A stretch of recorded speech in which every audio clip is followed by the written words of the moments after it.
کہیں رہ گئے، غائب ہو گئے، حادثہ پیش آیا، واپس آنے والے نہیں ہے، لہذا اب ہمارا انتظام ہونا چاہیے۔ وہ انتظام کیا ہونا چاہیے؟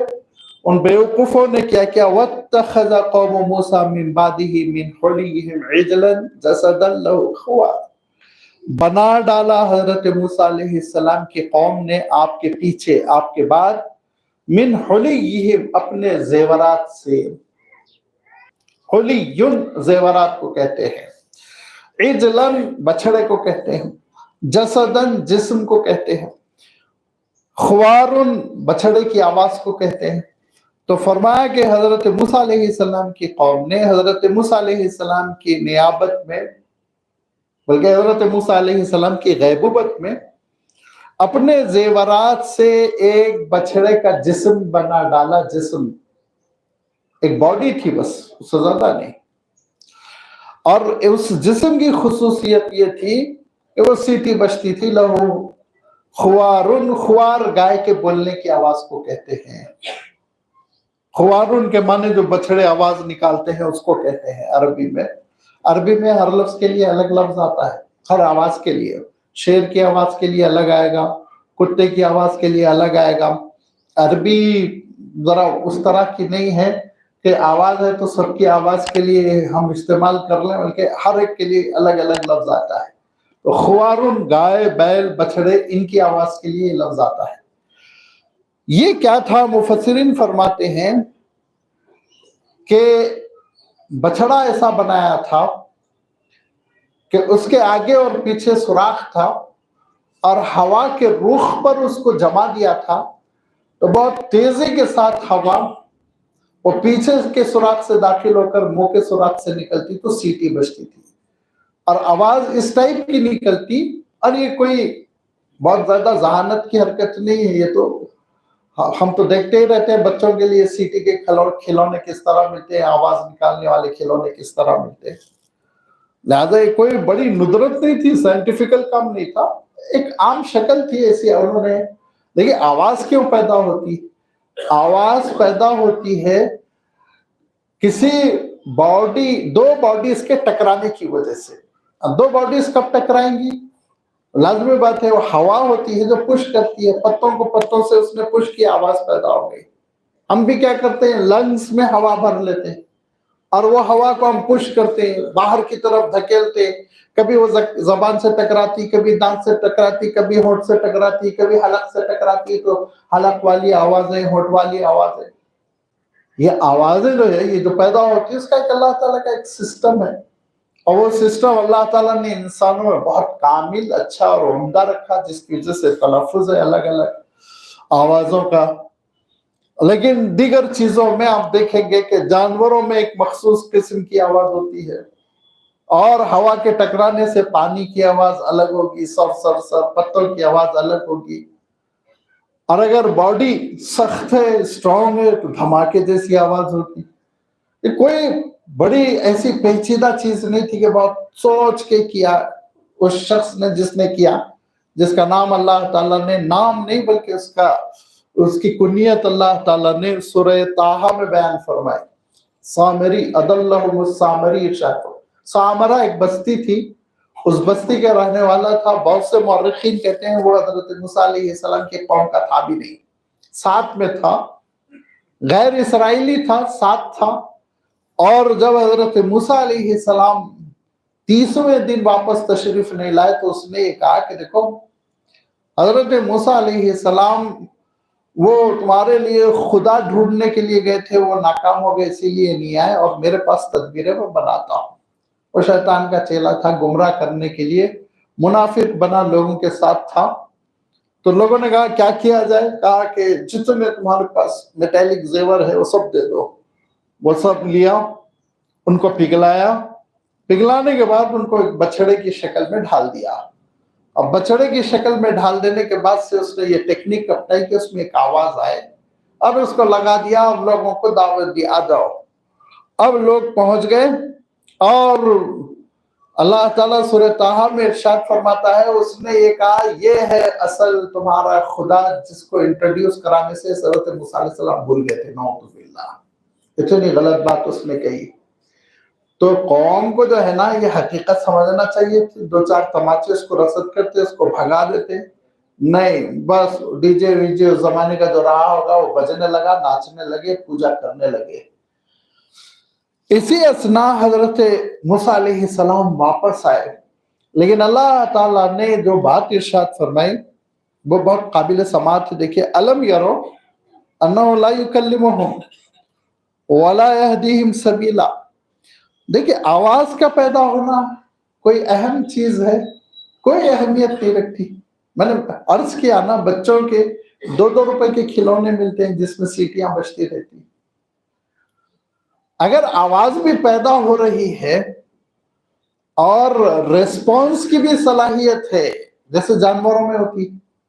جانوروں میں ہم ان کو بلائیں تو کچھ آواز نکالیں گے, ہم دھتکاریں گے تو کچھ آوازیں نکالیں گے. یہ آواز کا پیدا ہونا بھی کوئی اہمیت رکھتا ہے. تو ہر کتے بلی میں, ہر جانور میں, گائے بیل بکری سب میں ریسپانس پر آواز نکالنا کوئی اہمیت نہیں اس کی.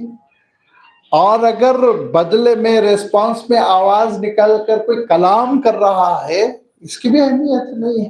حالانکہ بہت اچھی چیز ہے, میں کلام کرتا ہوں, آپ کلام کرتے ہیں. لازمی بات ہے اگر کسی نے بلایا تو ہم ہاں کہیں گے, نہ کہیں گے. یہ کلام ہے نا, لا یکلمہم, یہ تو بڑی اچھی چیز ہے, اور اس سے کمیونیکیشن ہوتا ہے, ایک مواصلات کا نظام قائم ہوتا ہے. لیکن کیا کلام کرنے سے کوئی خدا بن جاتا ہے؟ کلام کرنے سے کیا کوئی خدا بن جائے گا؟ تو پھر ہر انسان خدا ہے, نعوذ باللہ. اچھا, کلام کرنے سے اور آگے کی چیز ہے, دیکھیے, اونچی چیز, بلند چیز, رہنمائی کی صلاحیت, آپ کو گائیڈ کرنا, اچھی چیز کی طرف دعوت دینا.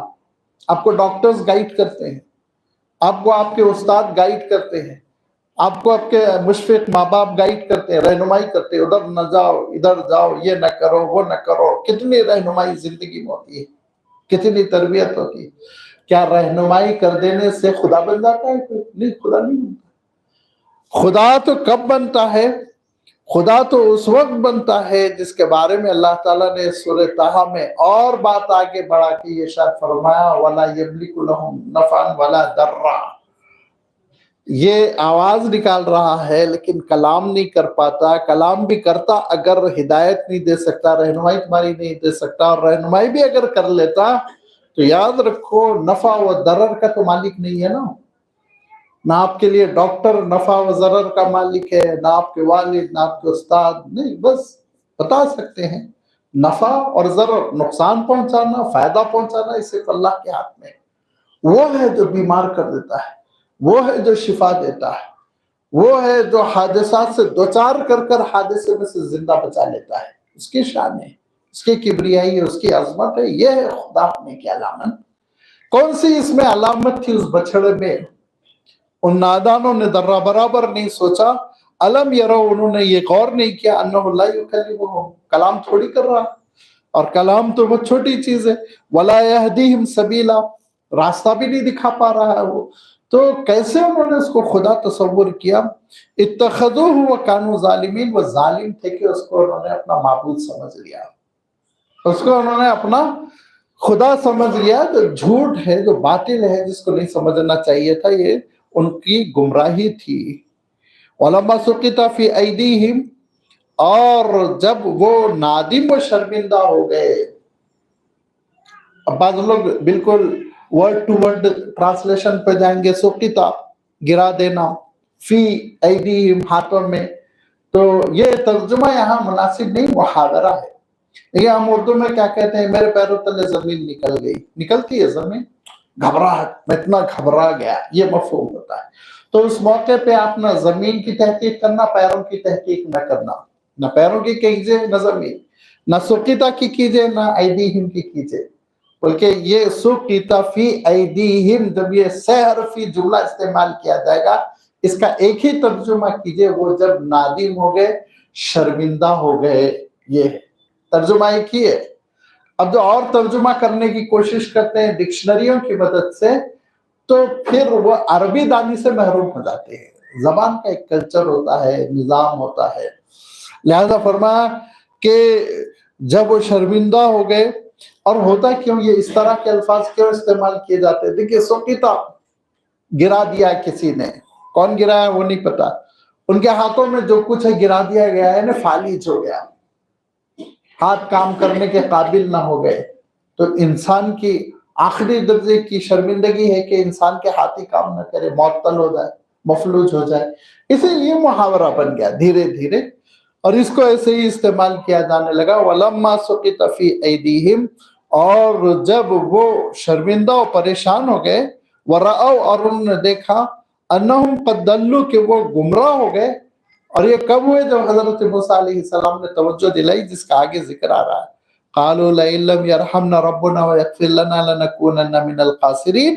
ان کے صالح لوگوں نے، نیک لوگوں نے، ان کے درمیان جو اللہ والے تھے، جو حضرت ہارون کی بات مان رہے تھے، ان لوگوں نے کہا کہ اگر ہمارے رب نے ہم پر رحم نہ فرمایا اور ہماری مغفرت نہ فرمائی تو ہم تو تباہ ہو گئے، ہم بہت خسارے میں رہیں گے، بہت بڑا عذاب آنے والا، مصیبت آنے والی ہے۔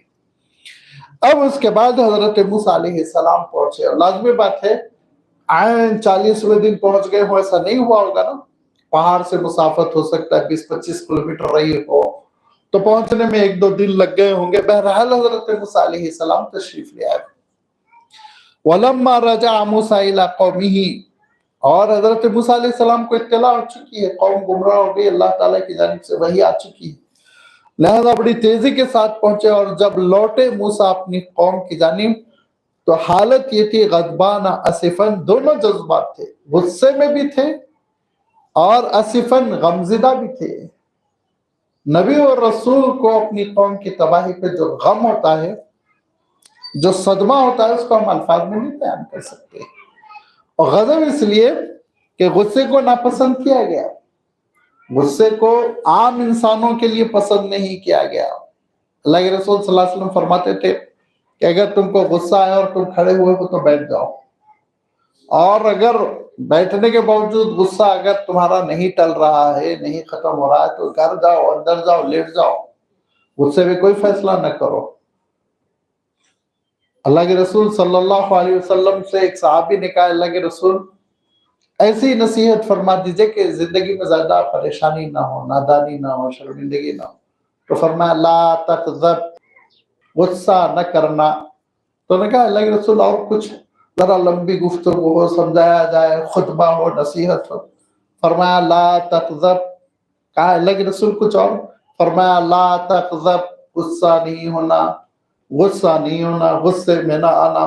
3 بار یہی نصیحت کی آپ صلی اللہ علیہ وسلم نے، کیونکہ غصے سے انسان کا مسئلہ دوہرا نقصان ہوتا ہے، اس کے باڈی کو بھی، جسم کو بھی بی پی آؤٹ ہوتا ہے، اور سامنے والے کو بھی مار دیتا ہے، گالی بک دیتا ہے، بہت ساری چیزیں ہوتی ہیں۔ اسی لیے غصے پہ کنٹرول رکھنے کا حکم ہے۔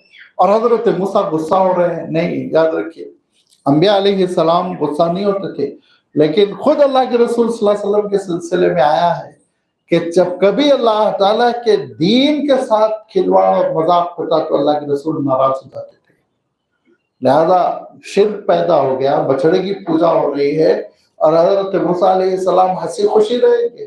حضرت موسیٰ علیہ السلام کا جلال تھا، ناراضگی تھی اپنی قوم سے، پوری ناراضگی کے ساتھ، اور غمزدہ ہو کر لوٹے اور کہا قال بئس ما خلفتمونی من بعدی، میرے پیچھے میری نیابت بہت بری کی تم نے۔ بئس ما خلفتمونی، خلفہ کے معنی پیچھے ہو کر نیابت کرنا، جانشینی کرنا، میرے پیچھے تم نے بڑی غلط نیابت کی۔ اعجلتم امر ربکم، اللہ کا حکم لے کر میں آ رہا ہوں، تورات کی تختیاں، اور اس سے پہلے عجلت کر کے تم نے دین کا نقشہ بگاڑ دیا، دین بنا لیا۔